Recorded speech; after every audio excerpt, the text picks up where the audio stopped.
The tragic death of a Rider University student attracts local and national media to campus. Questions are raised about the issue of binge drinking on college campuses across the country.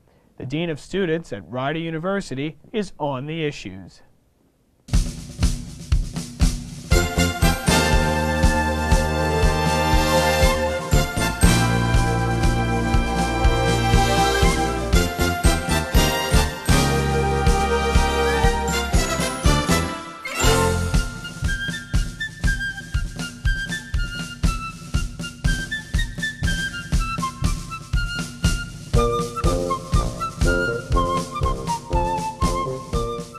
Welcome to On the Issues. I'm your host, Nicholas Balassi.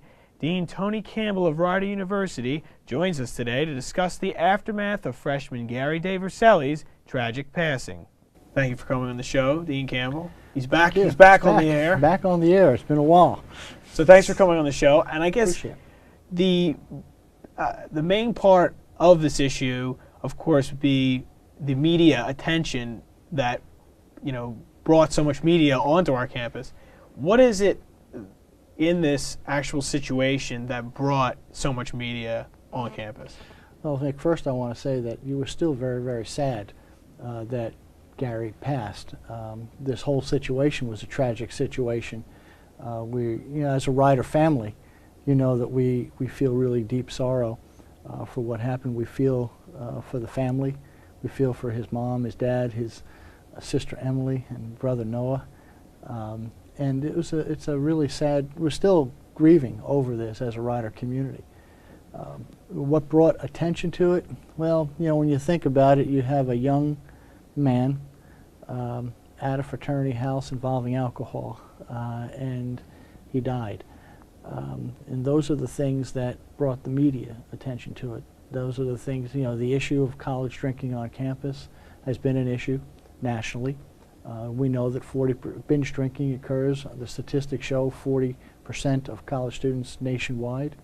We know that 1,700 college students each year die with alcohol-related accidents on college campuses. Those are pretty grim statistics.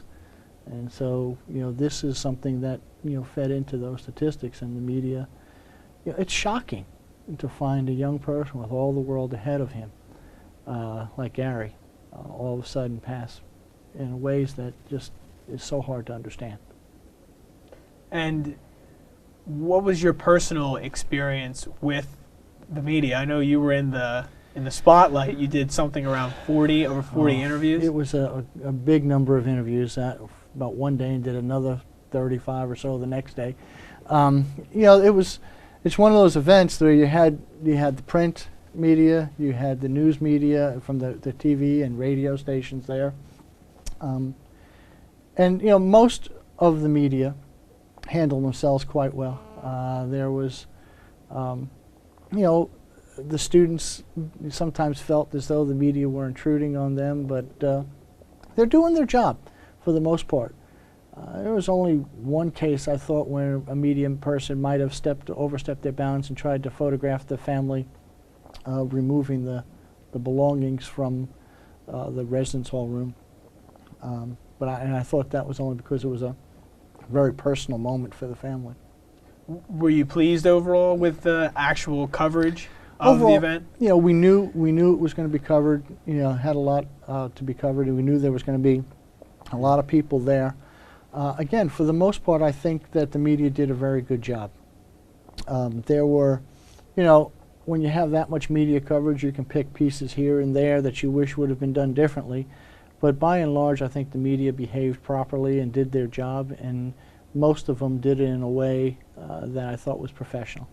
And how about some of the columns that you read or some of the newscasts that you saw? Were there certain facts that stick out in your head that were messed up in the actual columns? There were some things there. I mean, we don't have 15 fraternities in some of the columns, so there were some factual errors. But in times like that, it's confusing, and people are getting information, some from us, some from students, some from other sources that I'm really not sure And for the most part, they did their best to try to correct things. And I can argue, you can always quibble with what the media writes. I quibble with the Rider News sometimes. And I sometimes quibble with what you have on your network. But at the same time, you know, they're doing the best they can, and it's the facts as they see them. Now, I read a quote in the New York Times coverage of the event. I won't mention the specific name of the person who was in there, but it said, you know, parents are going to see this and hear about this event and not going to want to send their students to Rider University. What's your reaction from an administration standpoint when you hear something like that, especially something printed in the New York Times? Well, I don't know how parents are going to react. We've had a couple of open houses. We've had a couple of accepted students days since then. And it seems that the parents are understanding. The parents, you know, we hit the issue head on with the parents. We talked to them about it. We provided them with as much factual information as we can about how we're handling it, where we're going. Parents are going to make up their own decisions, and the parents and the students for things that they do best. I hope it doesn't affect us. It doesn't seem to be right now, but we'll know in the fall. And from the administration standpoint, did any of that kind of rattle anyone when they see, you know, people saying things like that? Oh, or is it you always are. We're always concerned about enrollments, you know, but that's not the main issue. The main issue is, how do we deal with our Rider family? How do we deal with the students that are here? How do we deal with the parents asking, you know, wondering what this, can we communicate with those parents? How do we deal with our students? How do we deal with the folks that are hurting on our campuses? And that was the focus that we really had, is let's be transparent with the media, because you don't want us, our actions, to become the story. You want the story to stay for itself. But we want to be transparent. But the main thing is we had a family that lost a son. We had students that lost friends, and fraternity that lost fraternity brothers. We have a campus that was grieving. We have to be able to address their needs and their concerns, and then keep our promise to the family that says we're going to work to see that this doesn't happen again. So, you know, those are the things that we focused on. The way I look at it, and the way we're looking at it as administration, if we do all the right things, then people will make the decisions that they need to make. Mm-hmm. I understand, obviously, the investigation in the actual event of what actually happened is still going on, but obviously there were a lot of parties involved. But people saying things like, you know, parents aren't going to send their kids to Rider anymore in the newspapers, obviously feel that the university had a lot to possibly do with the event, maybe could have done things to prevent it. Was there anything they could have done in your mind to prevent it? I guess I don't know. What we've done is looked at a task force. President Rosansky has appointed a task force, and we're studying the issues. We're studying what we can do better. We're studying, you know, do we need to make any policy changes? What are we looking at? And I think that task force is going to be good. We've got some nationally known consultants with the Keeling Associates coming in. Richard Keeling, who heads that group, is the former president of the American College Health Association, was the editor of the Journal of American College Health, ran the health centers at both the University of Virginia and the University of Wisconsin-Madison, is nationally known, has studied, had published widely on these areas. His group is going to help us study the situation. We're bringing in other consulting help. We're working with that. We're going to do what we have to do to make the campus even safer than it is. Mm-hmm. Now, is this the way that you feel they can kind of possibly help prevent things like this in the future, or is it really not the responsibility of the university to do something like that? You know, Nick, I tell you, it's something that we're educators. That's what a university does, is we educate. Mm-hmm. And we have to educate our students on the dangers of alcohol. We have to educate our students on how to look out for each other. We have to help students do the things that they need to do for their own health and safety. It's personal responsibility, and it's responsibility to others in our community, and that's where we have to educate our students. If everybody was responsible for themselves and everybody took responsibility for their brother or sister, I think we can go a long way in preventing these kinds of things. I think that's what we have to do.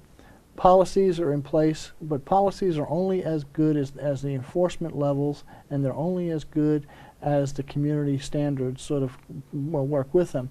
What we really have to do is work with the community to develop that culture of caring, to develop, even closer, to make people understand the dangers of alcohol, to educate students on what we're trying to do. We have done all that in the past. You've been through numerous alcohol education programs. You've been through lots of drug education programs. Every year we work with orientation. Every year we work with freshman seminars. The Greek houses have Greek 101s. The Greek, they work with them. People are trained in tips training in our pub. There's lots of things there. We just need to redouble our efforts and make sure we're doing the things that are most effective. Right, and I was going to ask, too, up to the point of March 29th, when it actually happened, what specific things the university did in the area of alcohol awareness. I mean, I personally know there were a lot of programs going on. Yeah, well, so. We have programs in the residence halls, programs in classrooms, freshman seminars. There are programs all over about alcohol education, both in the classroom and how it affects brain research, how it does all that. There's lots of information out there. It comes down to people making decisions and understanding that, and that's where we have to work with the culture. Right. I mean, now that you mentioned about the personal choice, the personal responsibility, I mean, this issue is not new. I mean, you have at Penn State a student falling out of, a window, stories up after being drunk and falling out the window. So it's like, these things are going on. Is this a message, just a reminder that this is the social culture on some college campuses? It has certainly been a wake-up call for the rider community. I mean, you look at what our students are doing and how we're reacting. Yesterday we had the Cali March, and remember that we have everybody came in and took a pledge in Gary Diversely's name, and Gary says, "I pledge to serve as my fellow student's keeper, to seek help for myself and others when needed, to refrain from abusing alcohol and participating in harmful drinking games, and to ensure that neither I nor any of my friends will drive under the influence." And we signed it, and I signed mine. And we carry it in our wallets to remind us. I think those kinds of things where people are taking responsibility are going to help. But as I said to you, 1,700 students, according to the statistics put out, die in alcohol-related injuries or reasons on college campuses each year. 40% of the college students in our country binge drink. Those are some statistics that we're very concerned over. So not just here at Rider. Right. Now, I guess this is like a little bit of commentary for me, but I think this is not something that, necessarily has to be done by colleges. I mean, do you believe as well that you kind of need to be educated on alcohol awareness from a young age up, and people at this age should be able to make their own choices? Obviously, alcohol education, drug education has to start at a very early age.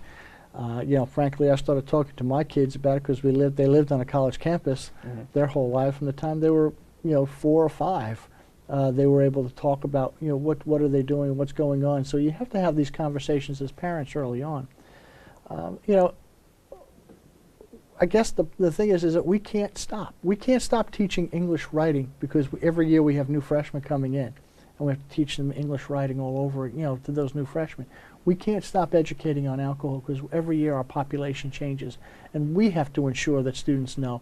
It doesn't matter what students have coming in. We have to ensure that they know what we think is the proper way to deal with alcohol.